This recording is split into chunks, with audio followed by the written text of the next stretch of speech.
제92장 용연향. 그런데 이 용연향은 더없이 기묘한 물질이며 상품으로도 중요하기 때문에 1791년에 낸터컷 출신인 코핀 선장이라는 사람이 영국 하원에서 그 문제로 신문을 받았다. 그 당시, 아니 비교적 최근까지도 용연향의 정확한 기원은 호박과 마찬가지로 학자들에게 풀리지 않은 문제로 남아 있었기 때문이다. 용연향은 프랑스어로는 회색 호박이라는 뜻이지만 두 물질은 전혀 다르다.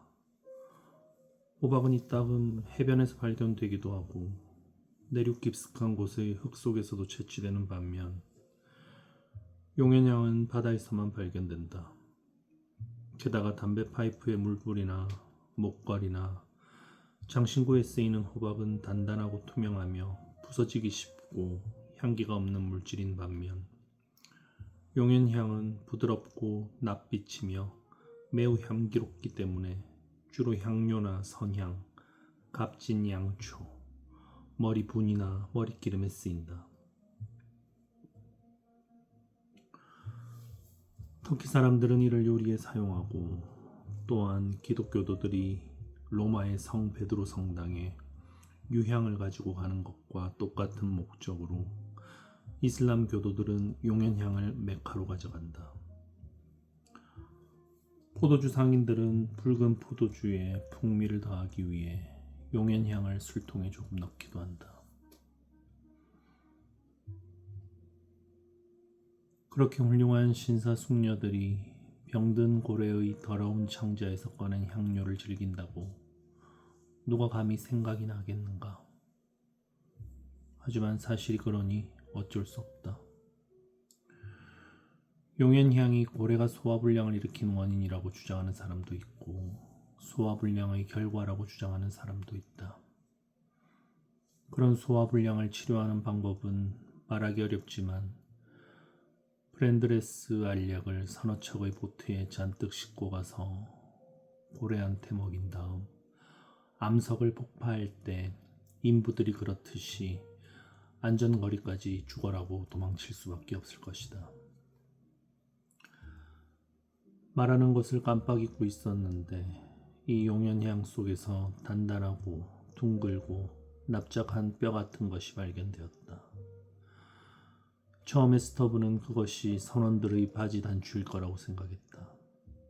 그런데 나중에 알고 보니 그런 식으로 방부 처리된 작은 오징어의 뼈 조각이 지나지 않았다. 더없이 향기로운 용연향이 그렇게 지독히 부패한 물질 속에서 발견되는 것이 과연 아무 의미도 없는 일일까? 성 바울이 고린도서에서 부패와 순결에 대해 한 말을 생각해보라. 우리는 오욕 속에 심어졌지만 영광 속에 되살아난다고 하지 않았는가? 또한 최고의 사양을 만들어내는 것은 무엇인가에 대한 파라셀수스의 말을 상기해보라.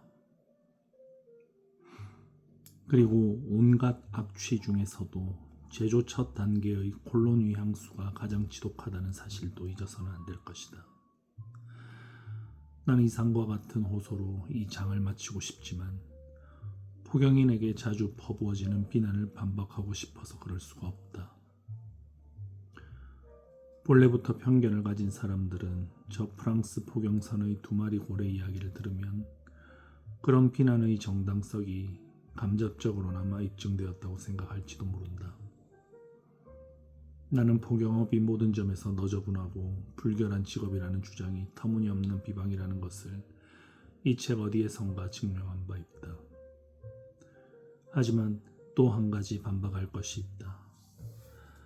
편견을 가진 사람들은 모든 고래가 언제나 악취를 풍긴다고 암시한다. 이 불쾌한 오명은 어디서 어떻게 생겨났을까? 내 생각에 그 오명은 200여 년 전에 그린란드 포경선이 처음 런던에 입항한 때로 거슬러 올라갈 수 있다. 남양 포경선들과는 달리 그린란드 포경선들은 예나 지금이나 해상에서 기름을 짜지 않고 신선한 지방을 잘게 썰어서 큰 통의 마개구멍으로 쑤셔 넣은 채 본국으로 가져온다. 그 빙해에서는 고래를 잡을 수 있는 철이 짧고 갑작스럽게 휘몰아치는 폭풍을 만나기 쉬워서 다른 방법을 택할 수 없기 때문이다. 따라서 그린란드 포경선이 부두에 들어와 선창을 열고 그 고래들의 공동묘지에서 시체를 꺼내면 산부인과 병원을 짓기 위해 옛 도시의 묘지를 파헤칠 때 풍기는 것과 비슷한 냄새가 나는 것이다. 또 내가 추측건대 고래잡이들에 대한 이 호된 비난에는 다른 원인도 있는 것 같다. 일찍이 그린란드 해안에는 슈메렌부르그 또는 스메렌베르크라고 불리는 네덜란드인의 마을이 있었는데 이 후자의 이름은 석학인 포고 폰슬라크가 냄새에 관해 쓴 권위 있는 저술에서 인용한 것이다. 그 이름 스메르는 지방, 베르크는 저장하다가 의미하는 바와 같이 이 마을은 금성이 안 자고 왜 일어났어? 왜? 아빠 책 읽고 있는데. 다시 자러 가. 큰 방에 가서 자도 돼.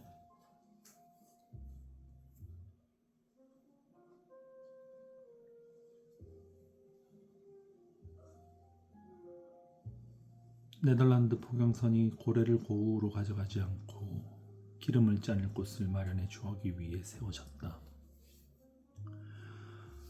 그곳에는 화덕이며 소치며 기름 창고 따위가 모여 있었고 작업이 한참 진행되고 있을 때는 별로 향기롭지 못한 냄새를 풍겼을 게 분명하다.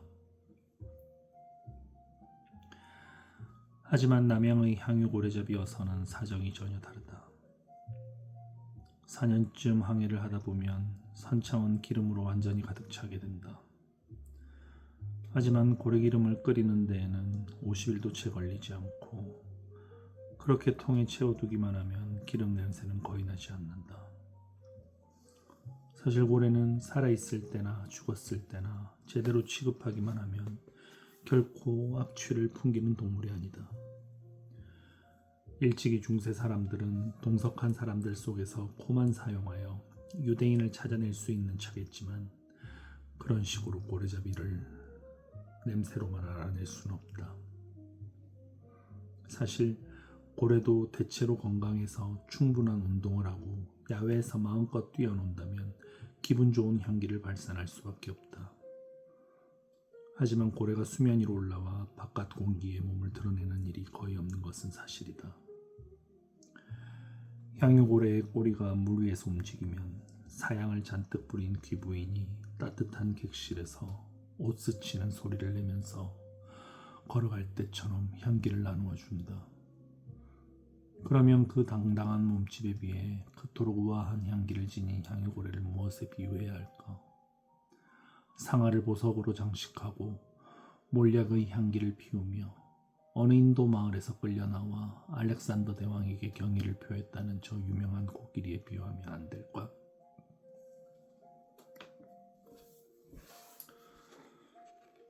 제93장 버림받은 표류자.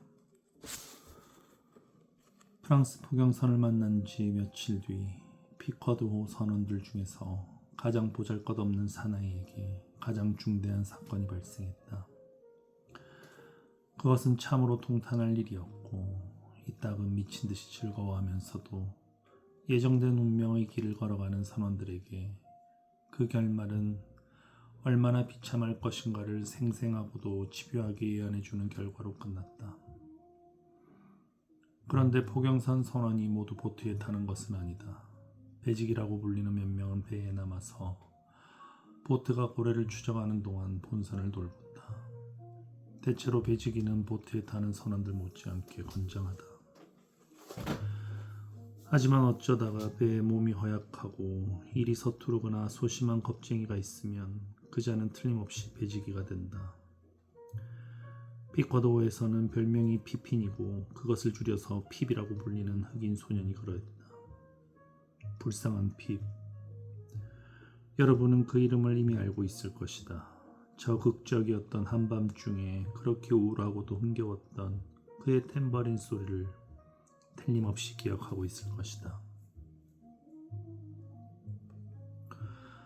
외모에서 핍과 찐만두는 잘 어울리는 한 쌍이었다. 빛깔은 다르지만 덩치는 엇비슷한 검은 망아지와 흰 망아지가 하나의 멍에에 매인 것 같았다. 하지만 불운한 찐만두가 태어날 때부터 굼뜨고 아둔한 반면 핍은 마음이 지나치게 여리기는 하지만 머리는 아주 영리해서 그의 종족 특유의 유쾌하고 부드럽고 쾌활한 총명함을 지니고 있었다. 그의 종족은 다른 어느 종족보다 신나고 재미있게 온갖 축일과 축제를 즐긴다. 흑인들에게는 1년 365일이 모두 건국일과 설날 같은 명절이다. 내가 이 검둥이 소년이 찬란하게 빛났다고 말해도 웃지 말라. 암흑조차도 광채를 가지고 있는 법이니까. 왕의 캐비닛을 장식한 반들한 흑단을 보라. 하지만 핍은 삶을 사랑했고 평화와 안전을 사랑했다. 따라서 그가 깔딱 모르게 말려 들어간 그 끔찍한 사건은 슬프게도 그의 총명함을 흐리게 했다. 그런데 여러분도 곧 알게 되겠지만 이렇게 일시적으로 그에게서 억제된 것은 결국 이상하게 타오르는 불빛으로 섬뜩하게 비추어진 운명에 있었고 그가 타고난 광채는 그를 실제보다 10배나 더 돋보이게 해주었다.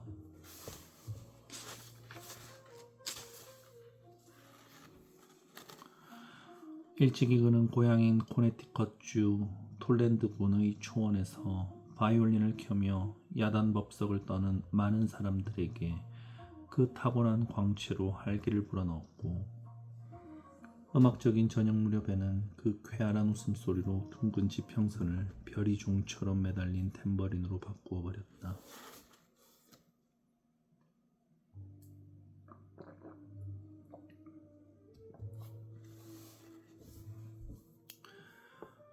대낮의 맑은 공기 속에서 푸른 정맥이 비쳐 보이는 목에 매달려 있어도 순수한 물방울 같은 다이아몬드는 건강하게 빛날 것이다. 하지만 교활한 보석상이 다이아몬드의 가장 인상적인 광채를 보여주고 싶을 때는 다이아몬드를 검은 바탕 위에 놓고 햇빛이 아니라 부자연스러운 가스불빛을 비출 것이다. 그러면 지독하게 멋진 그 찬란한 광채가 나온다. 그러면 불길하게 타오르는 다이아몬드, 한때는 수정처럼 맑은 하늘의 신성한 상징이었던 다이아몬드는 염라대왕의 왕관의 솜청구처럼 보인다. 이제 앞에서 하던 이야기로 돌아가자. 모비디 오늘 여기까지 읽겠습니다.